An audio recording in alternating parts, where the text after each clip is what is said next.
Assalamualaikum warahmatullahi wabarakatuh.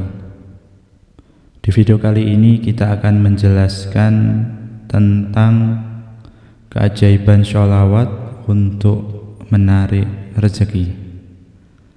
Simak terus videonya sampai selesai agar tidak gagal paham dan kawan-kawan dapat mempraktekkan sehingga Allah ijabah doa kawan-kawan semua untuk menjadi kaya raya.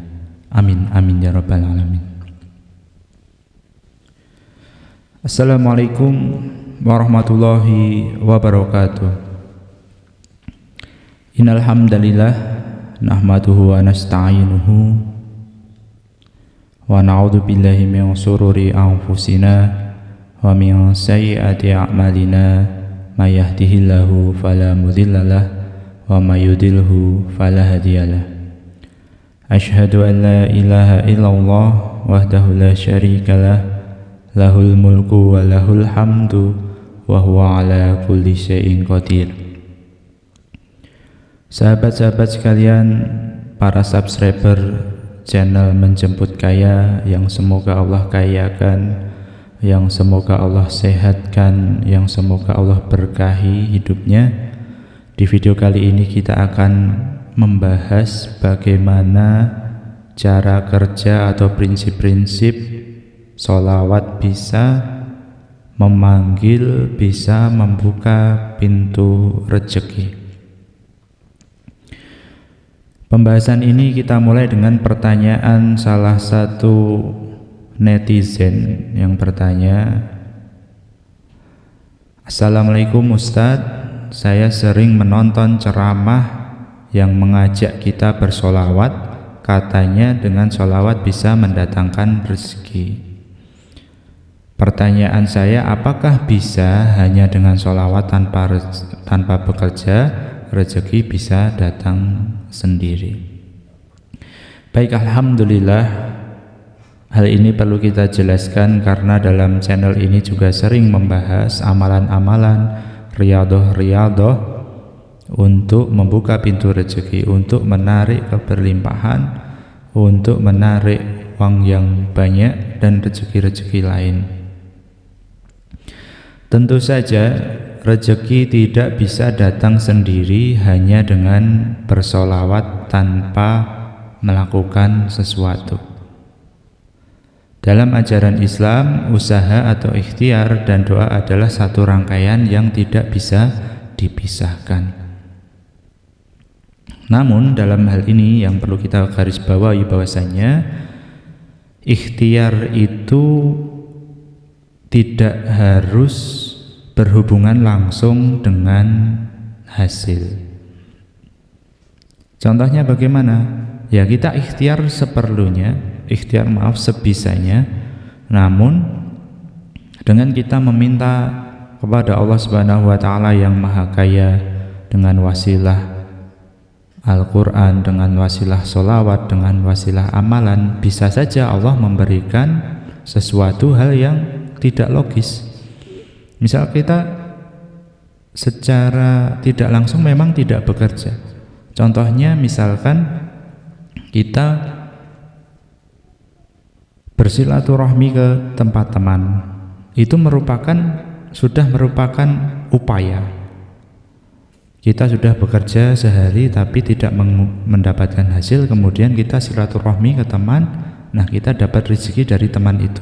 Allah titipkan rezeki dari teman itu. Misalkan seperti itu. Atau hal yang pernah saya alami, saya memiliki usaha kuliner di daerah tempat wisata.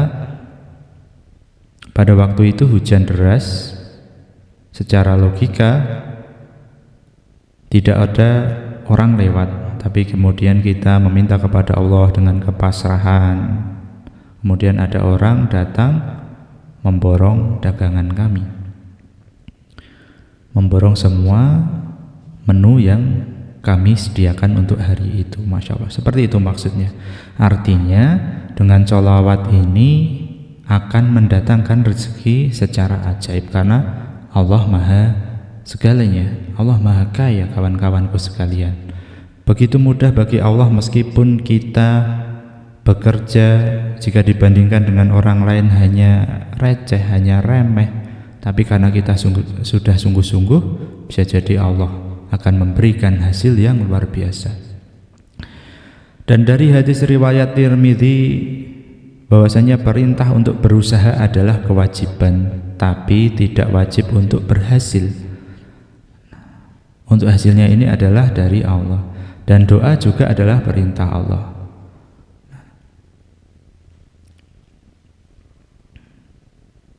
Dari situ kita bisa menghubungkan antara sholawat dan hasil. Jadi sholawat ini bentuk ketakwaan kepada Allah Subhanahu wa Ta'ala, dan balasan dari ketakwaan adalah rizki. Syekh Abdul Qadir Al-Jailani mengatakan adab dalam berdoa adalah mengulurkan kedua tangan dan mengucapkan alhamdulillah serta sholawat kepada Nabi SAW, kemudian memohon keperluan dan tidak memandang ke langit di waktu berdoa. Di sini kita akan jelaskan tentang kedahsyatan sholawat kepada Nabi SAW.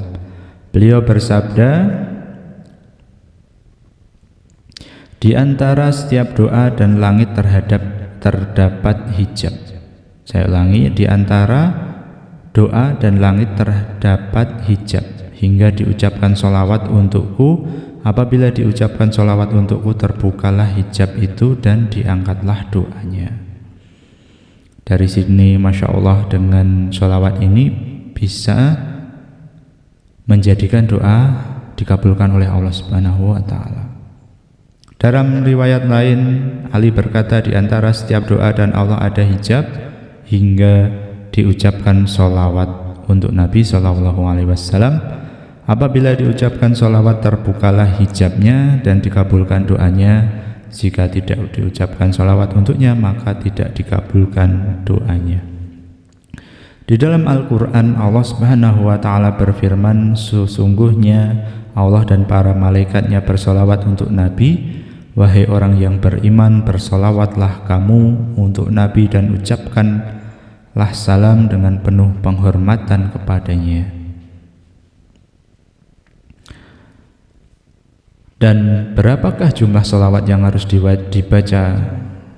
Dalam pembahasan kali ini tidak ada rincian membaca berapa kali, namun ada salah seorang alim ulama pernah memberi amalan kepada santrinya untuk membaca 80.000 kali. Masya Allah.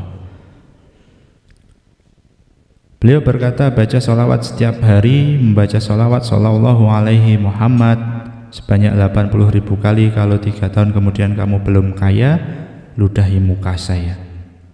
Tetapi sebelumnya diberikan dahulu pemahaman mengenai makna sholawat.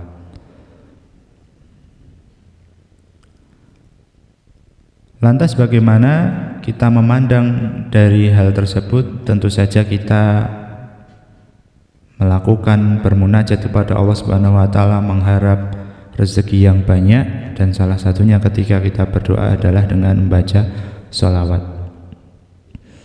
Yang cukup familiar di kalangan para pengamal sholawat adalah sehari 10.000 kali. Dengan dibaca setelah selesai sholat, 10.000 dibagi menjadi 10, berarti 1.000. Setelah habis sholat wajib 1.000, berarti 5.000. Nanti setelah sholat tahajud sebelum sholat subuh 5.000. Banyak yang telah mengamalkan demikian. Setelah itu kita bermunajat kepada Allah, meminta kepada Allah, ya Rabb, hamba meminta kepadamu, hamba telah beristighfar, hamba telah bersolawat, hamba meminta kepadamu. Silahkan disebutkan hajatnya dan bisa ditambah dengan Asmaul Husna. Ada video yang telah kita bahas, 2 kata yang bisa menjadikan doa terkabul, yakni Asmaul Husna. Allah yang Maha Dermawan, bisa dicek di video-video sebelumnya telah kita bahas. Demikian saudaraku, dan terutama ketika kami upload insya Allah ini di hari Jumat, kawan-kawan bisa memperbanyak sholawat Dan kawan-kawan nanti habis asar silahkan disampaikan hajatnya kepada Allah Subhanahu wa ta'ala. Semoga Allah mengijabah hajat-hajat kawan-kawan semua dan menjadikan para subscriber semuanya menjadi hamba yang kaya dan dermawan. Assalamualaikum warahmatullahi wabarakatuh.